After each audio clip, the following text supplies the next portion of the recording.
아이들이 이유식을 시작하게 되면은 2, 3일마다 하나씩 새로운 음식을 계속 시도를 하게 되잖아요. 맞아요. 그때 제일 걱정이 되는 게 알레르기거든요. 심한 알레르기 같은 경우에는 뭐 아나필락시스나 아니면 네. 전신 두드러기 증상이 있으면은 당연히 병원에 오겠죠. 네. 근데 문제는 이게 애매할 때. 맞아요. 그러니까 뭐 살짝 입 주위에 뭐가 났는데 그러고 또 사라지는 거야. 아니면 막 얘가 가려워하는데 뭐 딱히 나타나는 거 없다든지 얘가 구토를 했는데 뭐 이게 알레르기인지 뭐 음식 때문인지 알 수가 없잖아요. 그러니까 이걸 다시 먹여야 되는지 고민을 많이 하시더라고요. 그래서 오늘은 이런 애매한 경우 어떻게 해야 되는지 알려드리도록 하겠습니다. 아, 그 현실적인 거 참 좋습니다.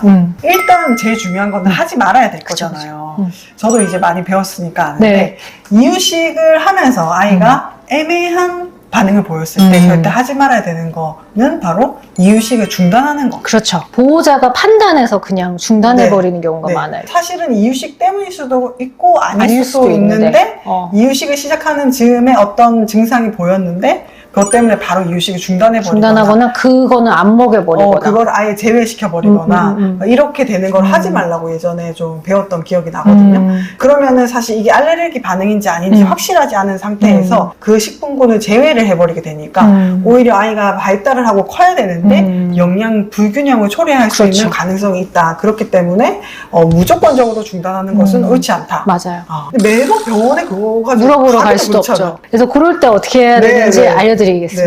일단은 제일 중요한 게 기록이에요. 4가지를 기록을 해두는 게 좋아요. 그러니까 첫 번째는 이제 우리 아이가 어떤 음식을 먹고 이런 반응이 일어나는지 의심되는 식품, 그리고 이 음식을 예전에도 먹었는지 새롭게 들어간 음식인지 그것도 써놓으시는 게 좋고요. 두 번째는 어떤 반응이 나타나는지 써놔야겠죠. 아까 말씀드린 설사도 될 거고 두드러기나 토하는 거라든지 뭐 가려움증, 그리고 더 중요한 거는 이게 바로 나타난 건지 아니면은 먹고 뭐 한두 시간 있다가 아니면 다음날 뭐 이렇게 나타나는지 그것도 굉장히 중요한 클로예요. 그리고 세 번째는 이게 피부 증상 같은 경우에는 말로 표현하기가 굉장히 어렵거든요. 또 까먹어. 네. 맞아. 그래서 일단은 사진을 찍어 오시는 게 중요합니다. 치료를 보게 되면 그걸 보여주시면 굉장히 도움 많이 되고요. 또 마지막으로는 만약에 반응이 사라졌다면은 언제 사라졌는지 어떤 약을 먹고 사라진 건지 그냥 자연스럽게 사라진 건지 이런 거를 기록해 주시는 게 굉장히 중요해요. 그렇겠네요. 이게 뭐 크게 아이가 너무 힘들어하지도 않고 지나갔다. 그러면은 그 음식을 다시 시도를 하는 게 맞는 건가요? 네, 반응이 심하지 않다면 그리고 애매할 경우 있잖아요. 이게 긴가민가 하다 그럼 다시 먹이시는 게 맞아요. 확인을 위해서라도. 네, 바로 먹이지 마시고 한 2주 정도 있다가 먹여보시는 2주? 거를 저는 얘기를 드립니다. 그래서 2주 후에 다시 그 의심되는 재료를 먹었는데 똑같은 반응이 나온다면은 이런 경우는 식품 알레르기 가능성이 높겠죠. 근데 반대로 다시 먹였는데 반응이 하나도 없어요. 그냥 잘 먹어요. 그러면 아닐 가능성이 더 많아요. 맞아요. 애기들은 온도나 아니면 벌레 물림 때문에도 생기고 네, 그냥 감기 걸려서도 알레르기 반응을 우리가 일으키기 모르는 때문에. 사이에 뭐 본인이 긁어서 여기에 두드러기처럼 생기기도 맞아요. 하고 다양한 원인이 많기 때문에 그냥 한 번에 단정 짓기보다는 이렇게 텀을 두고 하는 게 좋겠네요. 만약에 반응이 좀 애매하다, 내가 잘 모르겠다라고 하면 아까 말씀드린 4가지를 기록해서 소아청소년과 진료를 보시면 되는 거죠. 네, 그러면은 만약에 알레르기가 의심이 돼서 병원에 가면은 알러지 검사를 바로 하게 되는 건가요? 그런 경우도 있고요. 대부분 그렇게 기록을 잘 해오시면은 그거 알레르기 검사를 안 할 수도 있어요. 왜냐하면은 그런 기록을 잘 해오신 분들을 이제 보면은 두드러기라고 보호자분들은 생각을 하셨는데 그게 아닌 경우도 있어요. 땀띠인 경우도 굉장히 많고요. 그냥 온도 변화에 의해서 나타나는 혈관 운동성 두드러기도 있거든요. 그런 경우는 이제 알레르기 검사를 할 필요가 없겠죠. 아니니까. 그리고 반대로 너무 이게 기록해 오신 거 봤더니 너무 강력히 의심돼요. 뭐 계란을 먹였더니 똑같은 반응이 있었다라고 했을 때는 그것만으로도 진단을 내릴 수가 있어요. 식품 알레르기로. 그런 경우도 알레르기 검사를 할 필요가 없겠죠.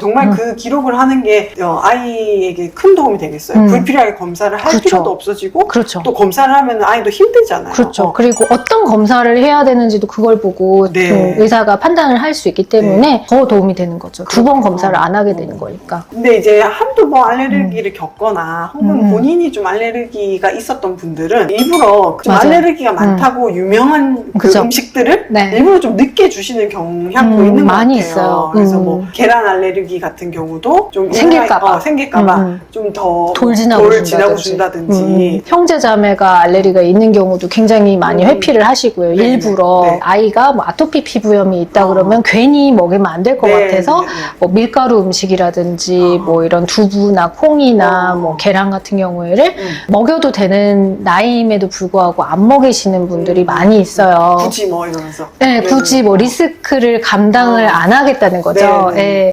이렇게 식품학원을 늦게 도입하는 거가 이제 알레르기 빈도를 낮추느냐? 그렇지는 않습니다. 오히려 높여요. 늦게 도입할수록 알레르기 빈도는 더 높아집니다. 면역이 싸우기 시작하니까. 오히려 여러 논문들에 의하면 원래 계란 노른자는 뭐 6개월, 땅콩은 사실 돌 지나고 땅콩 돌 먹이는 거잖아요. 근데 그거를 4개월에서 11개월 사이에 아이들에게 이제 먹여봤을 때 이런 식품 알레르기의 빈도가 굉장히 줄어들었다라는 그래요? 결과들이 굉장히 많이 있어요. 그렇기 때문에 요새는 조금 식품 항원 도입을 좀 일찍 앞당기는 추세예요.